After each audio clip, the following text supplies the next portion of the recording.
is it considered as zina? So zina is, in the Quran, it's used to mean the intimate relationship outside marriage. So it is not intimate relationship outside marriage, but it is a Muqaddimah, we say. It's an introduction. And what did we say? Islam is a deen of prevention. What is this question? Does hugging the opposite gender count as zina? Don't be surprised. It's the norm outside. If you work in the real world, it's normal. Does anyone here work outside the world and you see what, right? Absolutely. Norm. Unless from day one you put that barrier as a Muslim woman. It's very normal. For them, like when I see you, shake the hand and I hug you, that's ours normal. For the non-Muslims, is for the opposite gender. This person works. And is it considered as zina? So zina is, in the Quran, it's used to mean the intimate relationship outside marriage. So it is not intimate relationship outside marriage, but it is a Muqaddimah, we say. It's an introduction.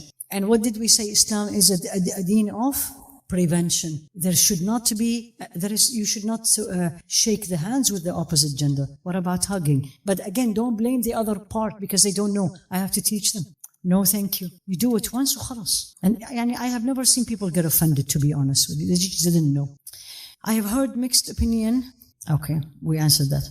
Okay, so this is a good question. For converts who have tattoos, removing them is also said to be harming the body. Should we keep them if they are not offensive? So this is a convert, subhanAllah, Allah guided them. Walillahi alhamd. And now she had tattoo, or he had tattoo from before. What do they do? She answered you. Should we keep them if they are not offensive? Yes or no? Wallah, there is no mufti in this room.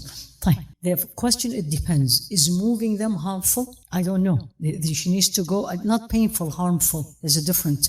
Because if anything is harmful to the body, I should not do it. So this needs to be, she needs to go and check, or he needs to go and check. Is it really harmful to my body to remove it? I don't know. I don't have this information. I don't have this knowledge. If the answer is yes, then she keeps them, but she covers them. And in Islam, يهد ما قبله. Once you become a Muslim, whatever you do before Islam is all gone. Walillahi alhamd. Okay. That's a good question. Very good question. It's a deep one. It's nothing to do about external. So how do we balance having our individual, unique personalities while also trying to emulate the character, manner of our pious female Muslim role models? For example, Sayyidah Maryam, Sayyidah Aisha, etc. Very good question. Did you get the question? Yes, everybody? So, what is the answer? I don't know. I'll Google. What is the answer?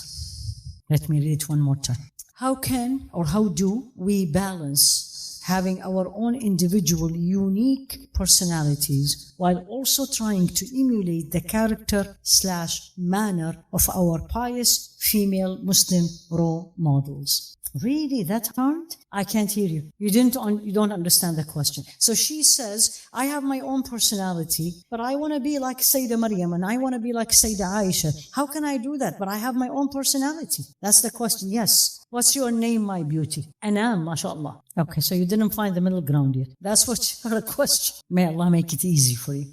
Ya Rabbi Amin. So yes. What's your name, my dear? Saba. لقد كان لسبأ في مسكنهم آية. ما شاء الله. Yeah, I can't hear you, ya Saba. Yes. I want to hear because that's a good start. Can you give her the mic? Does this mic work? Because I want you to hear. She absolutely got the question. She understood the question. Yes. Does it work? There is something in the, yep. Bismillah. Yes. Doesn't? طيب. Yes. Okay. Alhamdulillah. All right. So, تفضلي يا سبا. I was just, you don't have to try to have a unique personality. You just are your personality, So this is the most important word. Who Allah created you, your personality, you don't need to change it. But what is the word she used? You need to carve it. Did you see the point? Carve it. What is carve? So you have a piece of wood. It stays wood, but you change it. But how do you change it? In which direction you changed it? You just, when you see you study their character and you look at all the amazing things they did, and your character and your personality are two different things. The way you, being able to help people and being a good person doesn't change your personality. And if it does, it's for the good. Absolutely. So here you go. So you look at yourself, all of you. Are you the personality of Sayyidah Aisha? Are you the personality of Sayyidah Khadija?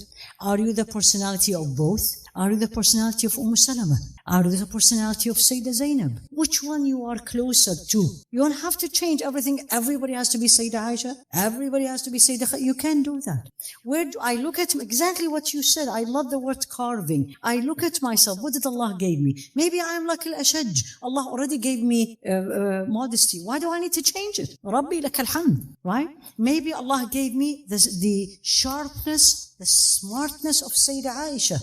I want to keep it. But I look at what negatives Allah gave me. A'udhu billah. What negatives is in me. Not Allah gave me. A'udhu billah. I took it from surroundings. And now I come to these negatives and then I say, you know what? Let me work on one or two. For example, Sayyidah Aisha, how strong she was. I don't think there is any woman in the history as strong as Sayyidah Aisha. Personality, smartness, firm, and when she's tested, talk about strong woman. But when it came to haya, when it came to modesty, what did she say?